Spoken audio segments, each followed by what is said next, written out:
37 million മനുഷ്യർ മരിച്ചു വീണ ഒന്നാം ലോക മഹായുദ്ധവും 72 ദശലക്ഷം പേരുടെ നിണം ചിന്തിയ രണ്ടാം ലോക മഹായുദ്ധവും സമാധാനത്തിന്റെ ഏതു വെള്ളരിപ്രാവിനെയാണ് പറത്തിയത്.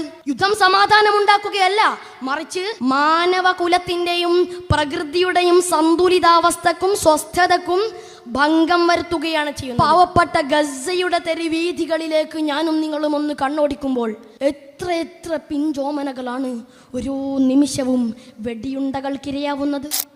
മൃതിയടയുന്നവരുടെ അക്കക്കണക്കുകൾക്കപ്പുറം അംഗവിച്ഛേദം സംഭവിച്ച ആയിരങ്ങളുടെ ആർത്തനാദങ്ങൾ ആരെങ്കിലും അറിയുന്നുണ്ടോ?